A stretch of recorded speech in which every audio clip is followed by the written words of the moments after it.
Good evening.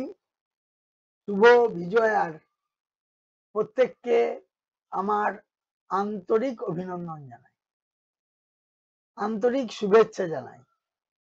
যারা বয়স্ক তাদের আমি শ্রদ্ধা করি এবং শ্রদ্ধা জানাই। ঈশ্বরের আশীর্বাদে প্রত্যেকে ভালো থাকুক, এটা আমি চাই, সুস্থ থাকুক।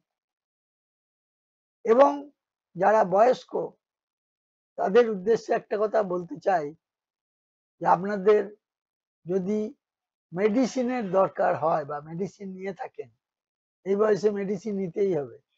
মেডিসিনটা রেগুলারলি খেয়ে যাবেন অ্যাজ পার ডক্টরস অ্যাডভাইস। এবার আমি যারা বাইরে থেকে অ্যাপ্লাই করেছে, ইমেলে বেশ কিছু এসছে, আর যারা এখানে পড়ে একটু মন দিয়ে তারা শুনবে।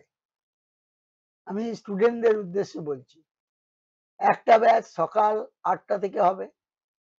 সে ইচ্ছা করলে বাড়ি থেকে দিতে পারো, এখানে বসে দিতে পারো, এখানে ব্যাচ আছে সেই ব্যাচে এসে দিতে পারো। আর একটা ব্যাচ হবে 9টা থেকে, অর্থাৎ 8টা থেকে 9টা পর্যন্ত একটা পরীক্ষা চলবে, আর একটা হবে 9টা থেকে 10টা। কিন্তু তার আগে সবাইকে বলছি অ্যাটেন্ডেন্সটা দিতে হবে। কেমন করে অ্যাটেন্ডেন্স দেবে? তোমরা ঠিক 7:45টার সময় যারা যারা পরীক্ষা দেবে তারা লিখবে ইয়েস স্যার। লেখার দরকার নেই, তোমার তোমার নিজের আইডি থেকে লিখবে, নিজের যে আইডি তাতেই লিখবে ইয়েস স্যার। আমি তাহলে সেটাকে ইনক্লুড করে নেব, তাদের তাদের আমি লিঙ্ক পাঠাবো। কিন্তু আমাকে এই কাজটি 7:45 থেকে 8:45টার মধ্যে শেষ করতে হবে, 9টা থেকে যে ব্যাচটা আছে। আর 8টা থেকে যেটা হবে 7:45 থেকে 8টার মধ্যে অ্যাটেন্ডেন্সটা দিতে হবে, তার বেশি দেরি করলে চলবে না। তাহলে দুটো ব্যাচকে আলাদা আলাদা ভাবে দেয়া হবে, কারণ যারা ঢুকে যাবে 8টার সময় বা যারা এখানে ক্লাসে আসবে তাদের আমি লিঙ্কটি দেওয়ার পর বা যারা বাইরে থেকে দেবে লিঙ্কটা দেওয়ার পর কিন্তু পাসওয়ার্ড পাল্টে যাবে, এরপরে কোনো অবস্থাতেই আর দেওয়া চলবে না, লিঙ্কও পাবে না। যারা এখানে পড়তে আসে 5-10 মিনিট কনসিডার করা যেতে পারে, কিন্তু যারা বাইরে থেকে দেবে, হয়তো পড়তে এলে না, বাইরে থেকে দেবে, তারা অ্যাটেন্ডেন্সটা বাড়ি থেকে নিজের নিজের আইডি থেকে দেবে বারবার, যার জন্য এই ভিডিওটাকে করতে হলো। তোমরা এটা অনেক বেশি বেশি করে সাবস্ক্রাইব করবে, শেয়ার করবে এবং ছড়িয়ে দেবে ব্যাপকভাবে। আমি একটা কথা বলি আবার, যে কালকে হচ্ছে 3 তারিখ অক্টোবর মাসে, LIC AAO অর্থাৎ অ্যাডমিনিস্ট্রেটিভ অফিসার, তার পরীক্ষা আছে।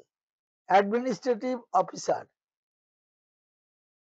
এবং এটা অফিসার পোস্টের পোস্ট, অ্যাসিস্ট্যান্ট অ্যাডমিনিস্ট্রেটিভ অফিসার। যাই হোক, ডেজিগনেশন যাই হোক, ভ্যাকেন্সিটা অত্যন্ত কম আছে, যার জন্য আমি বলেছিলাম পরীক্ষা দাও, কারণ সিলেবাস তো একই, কিন্তু আমি এটা কেয়ারফুলি পড়াতে পারিনি। আর তারপর এই IBPS এর পরীক্ষা আছে, SBI পরীক্ষা গেল, এইগুলোর মধ্যে থেকে আর সময়ই বার করতে পারি নাই। তারপর পুজো পরেই তো পরীক্ষাগুলো হচ্ছে পরপর। আর একটা 4 তারিখ থেকে পরীক্ষা আরম্ভ হচ্ছে, 4, 5 আর 11। এটা হচ্ছে IBPS এর প্রিলিমিনারি কাস্টমার সার্ভিস অ্যাসোসিয়েটস, অর্থাৎ যারা অ্যাসোসিয়েটেড উইথ কাস্টমার সার্ভিস। আগের ভিডিওতে বলেছিলাম যে তারা কাস্টমার সার্ভিস দেওয়ার জন্য ফ্রন্ট ডেস্কে বসে, ক্যাশে বসে, কেউ তোমার অ্যাকাউন্টসে বসে, ফ্রন্ট ডেস্কে বসে, তাদেরকে সার্ভিস দেওয়ার জন্য এই ডেজিগনেশনটা চেঞ্জ করে এইটা করা হয়েছে। কিছুদিন মানে কিছু 2-1 বছর হলো। ক্লারিক্যাল ছিল 4-5 বছর আগে, এখন আর ক্লারিক্যাল কতটা উঠে গেছে, CSA। আর স্টেট ব্যাংকে JA, জুনিয়র অ্যাসোসিয়েটস। বেশ, ওটা পরে আবার প্রমোশন পেয়ে এসে হয়।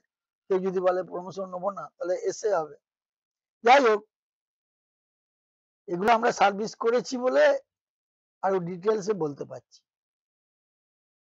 আচ্ছা, 12 তারিখে আইবিপিএস এর পিওর মেনের পরীক্ষা আছে।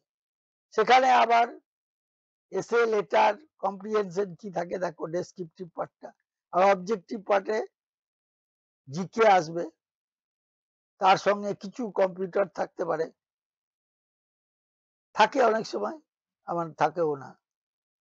আর থাকবে তার সঙ্গে রিজনিং, ম্যাথস, ইংলিশ, এই সমস্ত।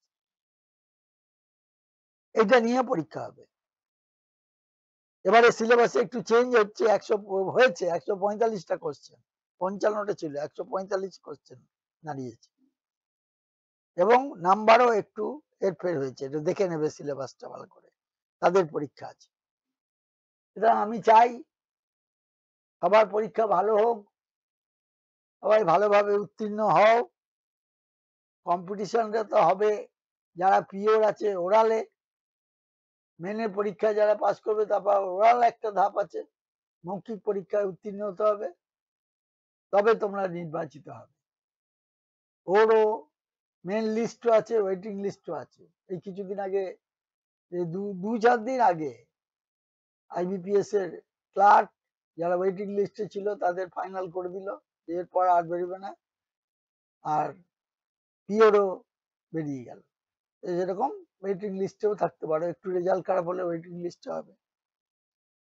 ঠিক আছে, এটা তোমাদের নিজেদের প্রিপারেশন এবং পারফরমেন্সের উপর নির্ভর করছে।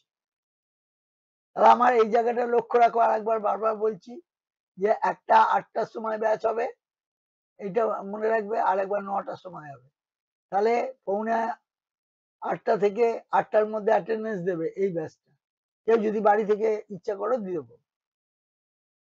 এবং 9টা থেকে একটা আরম্ভ হবে, তাদের 8:45 থেকে অ্যাটেন্ডেন্সটা দিতে হবে নিজের নিজের আইডিতে। এবং যারা যারা, আমি একবার দেখে নিচ্ছি যে কারা কারা মেলে বাইরে থেকে করেছে, আমি তো পেয়েছিলাম 10-12 জন। তারা 9টা থেকে দিতে পারো, 8টা থেকেও দিতে পারো, কোনো অসুবিধা নেই।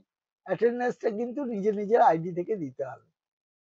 আইডি যদি না থাকে, তার নাম লিখে আইডি একটা ফটো দিয়ে ক্রিয়েট করবে, করে আইডিটা বানাবে, ব্যাস। তাহলে ওইখানে অ্যাটেন্ডেন্সে লিখে দিলে হবে ইয়েস স্যার। এবং এই অ্যাডভাইস গুলো ভালো করে শোনো। কালকে পরীক্ষা হবে এবং একটা দিনই পরীক্ষা হবে, আর তারপর আর সম্ভব নয়, কারণ 4 তারিখ থেকে পরীক্ষা আরম্ভ হয়ে যাচ্ছে। সুতরাং আর তো কোনো সুযোগই নাই।